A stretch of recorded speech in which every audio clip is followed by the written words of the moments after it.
तीन चीजें प्रत्येक शिव भक्त को धारण करना चाहिए। पहला, गले में रुद्राक्ष।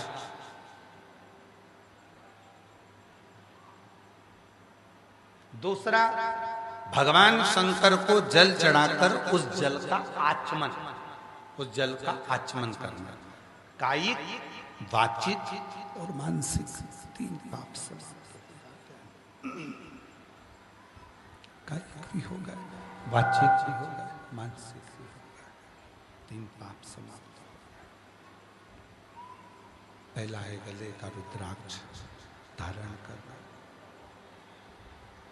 दूसरे नंबर पर है शिव जी को जल चढ़ाकर उसका आचमन करना। तीसरे नंबर पर भगवान शंकर पर चढ़ी हुई भस्म को, शिवजी पे चढ़े हुए चंदन को, शंकर भगवान पे चढ़े हुए भस्म को अपने मस्तक पर धारण करना। कई लोग उसे भस्म कहते हैं, कई लोग उसको विभूति कहते हैं, विभूति कहते हैं। शिव महापुराण भगवान शंकर की कथा वर्णन करती है कि शिवजी पे चढ़ी हुई भस्म को 5 नामों से जाना जाता है। कितने नाम है भस्म के? जम के बोलो जरा। 5 नाम।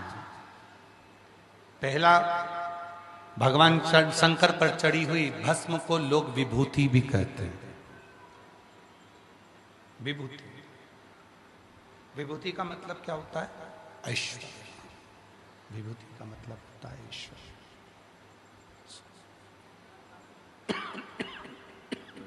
शिव जी पे चढ़ी हुई भस्म को लोग विभूति कहते हैं, ऐश्वर्य उसको कहा जाता है, उसको लोग ऐश्वर्य कहते हैं।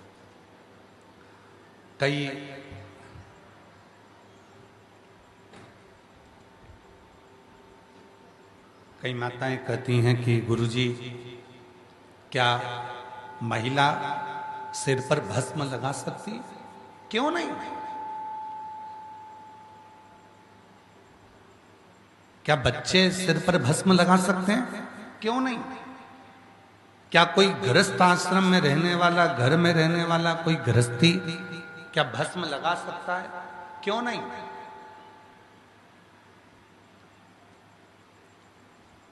भस्म को विभूति भी कहते हैं। विभूति का मतलब होता है ऐश्वर्य।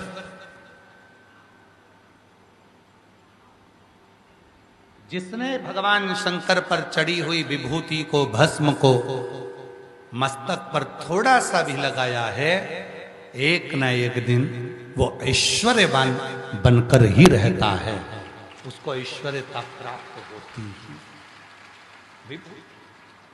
विभूति का मतलब है ऐश्वर्यता, विभूति का मतलब है ऐश्वर्य।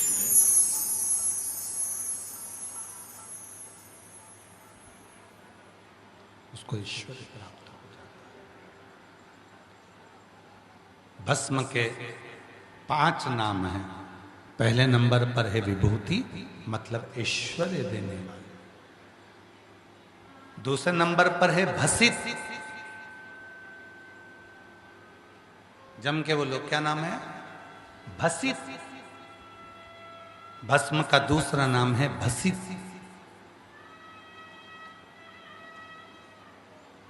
भसित का मतलब है जो केवल शिव को मानता है, और जो शिव को मानता है, शिव उसकी मानता है।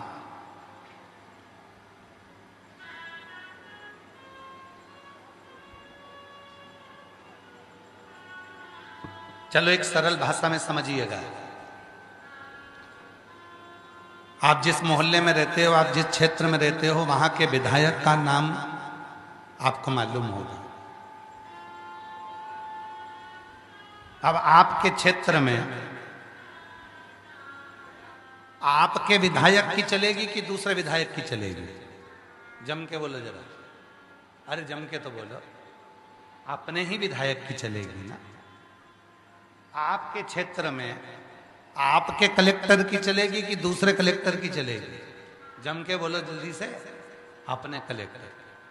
आपके क्षेत्र में आपके IG, DIG, commissioner, SP, SSP, SDM, उनकी चलेगी कि दूसरे प्रदेश के आईजी, कमिश्नर, डीआईजी, एसपी, दूसरे क्षेत्र के उनकी चलेगी? अपने क्षेत्र।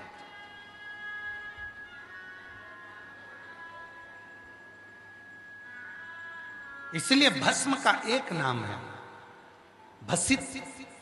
भसित का मतलब है कि जिसने मस्तक पर थोड़ी सी भी भस्म लगा ली है, भस्म का एक नाम है भसित, मतलब जिसने थोड़ी सी भी भस्म को धारण कर लिया है, अब उसके ऊपर किसी की नहीं चलेगी, चलेगी तो केवल देव अधिदेव महादेव की चलेगी। भसित किसी दूसरे की नहीं चलती, किसी दूसरे की नहीं चलती, चलेगी तो केवल शिव की चलेगी। भगवान शंकर की, योग हरदानी की, त्रिकालदर्शी की, कैलाशी अविनाशी की ही चलती, फिर वहां किसी दूसरे की नहीं चलती, किसी दूसरे की नहीं चलती। 5 नाम है भस्म के। पहले नंबर पर है विभूति, ऐश्वर्य देने वाली। दूसरे नंबर पर है भसित, मतलब उसने लगा लिया मस्तक पर, उसके ऊपर जिसकी भी चलेगी तो शिव की चलेगी और किसी की नहीं चलेगी। उसके ऊपर ना लोग कहते हैं इसको मंगल लग गया, लोग कहते हैं इसको राहु लग गया, इसको शनि लग गया, इसको केतु लग गया, इसको ये लग गया, इसको कहीं कोई कहता है कि इसको हवा लग गई, कोई ने कह दिया इसको भूत लग गया, कोई ने कह दिया इसको प्रेत लग गया, कोई ने कह दिया इसके ऊपर टोना कर दिया, कोई ने कह दिया इसके ऊपर टोटका कर दिया, किसी ने कह दिया इसके ऊपर बंधन कर दिया। शिव महापुराण की कथा कहती है जिसके मस्तक पर शंकर पर चढ़ी हुई भस्म लग जाती है, भस्म का एक नाम है भसित। और वो भस्म जब भसित के रूप में लग जाती है तो उस पे ना टोना लगता है, ना टोटका लगता है, ना कोई बंधन होता है, ना मंगल लगता है, ना शनि लगता है, ना राहु लगता है, ना केतु लगता है। उस पर केवल एक भस्मधारी भगवान शंकर का आशीर्वाद ही लगता है, इसके सिवा कुछ नहीं लगता। वो भसित है, वो भसित। तो भस्म के नाम 5 हैं। पहले नंबर पर जम के बोलो, जम के आवाज नहीं है। विभूति, जम के बोलो विभूति। दूसरे नंबर पर भसित, तीसरे नंबर पर भस्म। भस्म का मतलब होता है कि शिवजी पे चढ़ी हुई भस्म जैसे हमने अपने मस्तक पर लगाई और हमारी जिंदगी के जितने भी पाप हैं, जितने भी बेकार कर्म हैं, हमारी जिंदगी के जितने भी बेकार कर्म हैं, वो सब भस्म लगाते से ही भस्म हो जाएं। वो हमारे पाप, हमारे बेकार कर्म जलकर भस्म हो जाएं। वो भस्म तीसरे नंबर,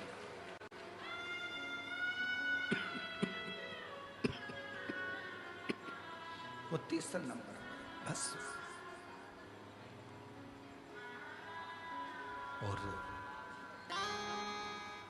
भस्म का चौथा नाम है छार। अब 3 नाम आपको मालूम पड़ गए हैं। सभी लोग बोलेंगे भस्म के 5 नाम में से 3 नाम। पहला, सारे पंडाल में से आवाज आना चाहिए, पहला विभूति, दूसरे नंबर पर भसित और तीसरे नंबर पर भस्म। अब चौथा नाम आ रहा है भस्म का छार। भस्म का चौथा नाम है छार।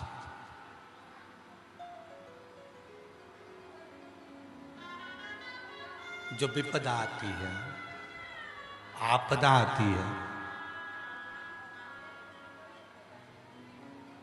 जितनी विपदा, जितनी आपदा हमारे ऊपर आती है, अगर हमने भस्म छार मस्तक पर धारण कर कर रखी है तो हमारी आपदा, हमारी विपदा छार छार हो जाती है, समाप्त हो जाती है। उस भस्म का चौथा नाम छार। भस्म का चौथा नाम छार। आपदा को, विपदा को छार छार कर देना, आपदा को, विपदा को छारित कर देना, छार छार कर।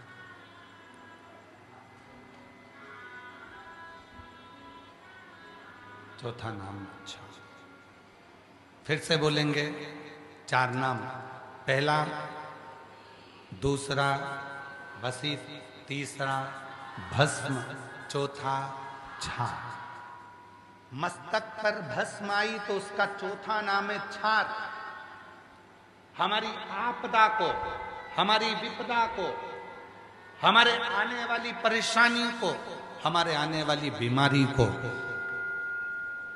हमारे आने वाले रोग को, हमारी आने वाली तकलीफ को पहले ही वो छार छार कर दे, उसका नाम है भस्म, जिसको हम छार भी कहते हैं।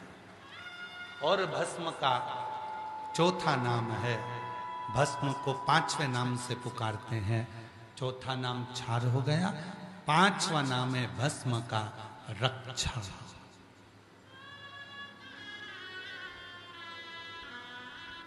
भस्म का 5वां नाम है रक्षा।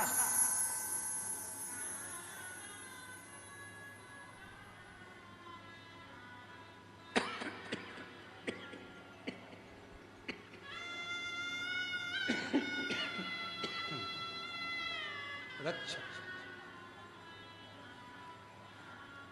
ये भस्म का 5वां नाम है रक्षा। ये हमारी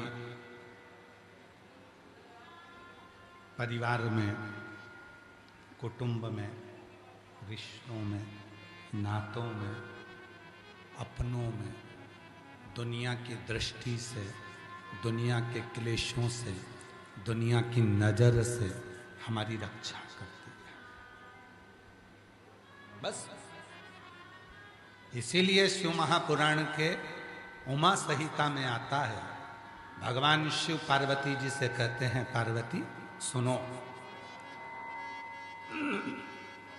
हे जगत जननी, हे पार्वती, मेरे तन पर चढ़ी हुई भस्म पुरुष, स्त्री, बच्चा, बूढ़ा, नाग, किन्नर, गंधर्व, पशु, पक्षी जब अपने ऊपर धारण कर लेता है तो उसकी रक्षा का भार मेरा स्वयं का हो जाता है। स्वयं